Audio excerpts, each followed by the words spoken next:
Kilala ang probinsya ng Aklan sa paggawa ng pinya fiber at pinya cloth at isa ang bayan ng Balete sa mga komunidad na nagsusuporta sa industriyang ito. Dito sa Barangay Arcangel Balete, nakilala ko si Nanay Miriam. Bata pa lamang siya nang unang matutunan ang gawaing ito mula sa kanyang ina at lola. At sa paglipas ng panahon, ang dating simpleng pagtulong sa kanilang bahay ay naging bahagi na ng kanyang sariling kabuhayan. Ako si Miriam Demo de Jose nga naga-panugot, taga Arcangel Sur, Balete. Sa maliit at payak na tahanang ito nakatira si Nanay Miriam. Simple ang kanilang pamumuhay, ngunit sa likod nito ay isang kwento ng matagal na pagtatrabaho at pagtsatsaga. Kwento niya, bata pa lamang siya nang unang ituro sa kanya ng kanyang ina at lola ang pagpanugot. Makalipas ang maraming taon, hindi na lamang ito isang kasanayang natutunan niya, kundi naging bahagi na ito ng kanyang buhay. Nagaamon gid akarang ingkwanan, inton-an kami ni nanay, kato kami intok pa kami. Inton-an kami nga magkigi, tapos ay igabhan, ginakagwan sa doon ng bubon baga. Tapos ay amon doon nga pisian, kung magmagagon ay pisian, tapos ay amon dayon sudlayon, ag makarayaw dayon bitayon panuguton. Ang pagpanugot ay isang matrabahong proseso ng paggawa ng pinya fiber. Dito isa-isang pinagdurugtong o binubuhol ng mano-mano ang maliliit at pinong hibla ng dahon ng pinya upang makabuo na mahaba at tuloy-tuloy na sinulid. Mahalaga ang prosesong ito dahil ang nabubuong hibla ay maaring gamitin bilang materyales sa paggawa ng pinya fabric at iba pang produktong yari sa hibla ng pinya. Kaya bago pa man maging mamahaling telang pinya ang isang dahon ng pinya, mahaba-haba munang proseso ang pinagdaraanan nito. Nagsisimula ang proseso sa pagpili at pagkuha ng mga dahon ng pinya. Sa tradisyonal na paggawa ng hibla ng pinya, karaniwang ginagamit ang red Spanish pineapple o tinatawag na pinyang Bisaya, nakilala sa mahaba at matibay nitong dahon. Kung man nga tanom nga pinya nga, may kwan karon may sitanan. Rositanan abi nga ron nga ginatawag hay tag Bisaya bagaron nga pinya, tag katukato git nga pinya. Tapos ay Hawayan hay imawron do tag kwan nga ra nga gina makapanugot makara. Hay kun do yun hong ma kuan namon da among mga tanom nga ron hay gakuan man dayon kami sa banwa. Utang man kami sa amon nga ron nga ginabaligyaan. Pagkatapos makuha ang mga dahon, susunod naman ang pagkuskus. Sa prosesong ito, hinihiwalay ang hibla mula sa dahon. Si Nanay Miriam ay gumagamit ng basag na pinggan sa pagkuskus. Sa tradisyonal na paraan, mano-mano itong ginagawa gamit ang mga simpleng gagamitan tulad ng makinis na tabla at ginagamitan ng basag na pinggan. Sa bawat dahon, kailangan maging maingat. Isang maling galaw lamang ay maaring mapunit o masira ang hibla na ilang minuto ring pinagtrabahuhan. Kapag nakuha na ang mga hibla, kailangan mo na itong linisin.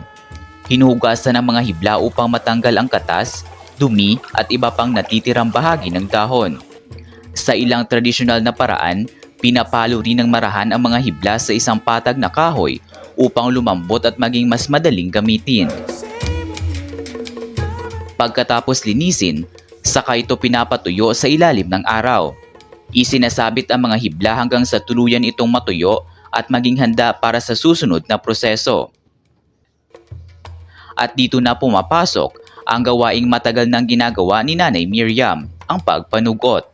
Daya nga gapanugot hay sa umpisa gid abi manay kigyon mo, tapos ay imo nga gabahan kagwan iday dito sa bubon doon, tapos imo dayon nga bunagon, imo pagidayon nga pisian parang hindi magkabugto kun imong sudlayon, pisian tapos ay sudlayon ag pagkatapos butayon yun dayon sa makalaya ag imo dayon sugpunon. Dahil maikli lamang ang bawat hibla ng dahon ng pinya, kailangang pagdugtungin ang mga ito upang maging isang tuloy-tuloy na sinulid. Isa-isa itong ginagawa ng mano-mano. Pinagdudugtong ang dulo ng isang hibla sa kasunod nito hanggang makabuo ng mas mahabang strand. Maliit man ang bawat hibla, nangangailangan ito ng tiyaga at mahabang oras. At dito makikita ang husay na natutunan ni Nanay Miriam mula sa kanyang ina. Sa loob ng mahabang taon na ginagawa ni Nanay Miriam ang trabahong ito, sanay na ang kanyang mga kamay sa bawat galaw.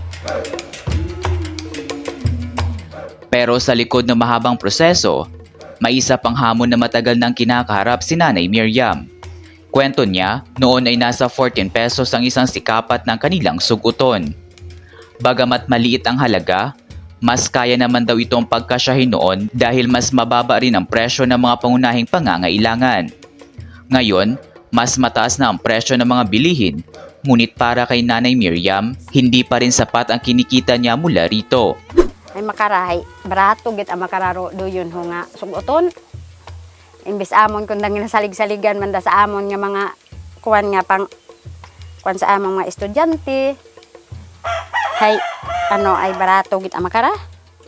Mga 400 malang ron sir ay bukon man abi it sa tanang oras ay di karaya gid ako ga kuwan ay buwa man nga awat. Mahirap ang trabaho, mahabang oras na ginugugol dito, at hindi rin kalakihan ang kinikita. Pero para kay Nanay Miriam, ito ang isa sa mga kabuhayang maaari niyang kapitan. At kahit maliit ang kita, hindi pa rin niya minamaliit ang halaga nito.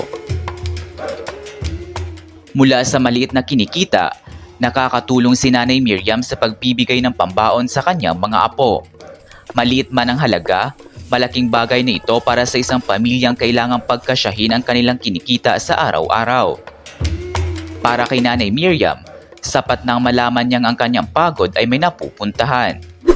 Ay mabahaw man doon sir nga bolid ay anang bagon ka akong mga estudyante, akong mga apo ay fourth year college yun abi makaraang apo hay kon do yun hong uwa ay mauron it ginapamasahe hay gina do yun hong nga amon yang tinaga kay ginadaga na sa banga ipapisar ito para may pamasahe. Ag mga bagon man nanda sa eskwelahan ko ro yung akong daywa pangaron akong apo paabi ng Sambilog hay grade 12. Hanggat may mga dahon ng pinya na maaari niyang mapagkunan at may lakas pa ang kanyang mga kamay, hindi pa nakikita ni Nanay Miriam ang kanyang sarili na tumigil sa gawaing ito. At sa bawat araw niya sa pagtatrabaho, hindi lamang hibla ang kanyang nabubuo, kundi ang isang tradisyong patuloy niyang binubuhay. Isang simpleng trabaho, isang maliit na kita, isang kabuhayan na hindi niya basta bibitawan. Maliit man ang bawat hibla, bawat isa ay may kwentong dala. At sa kwento ni Nanay Miriam, bawat hibla ay para sa pamilya.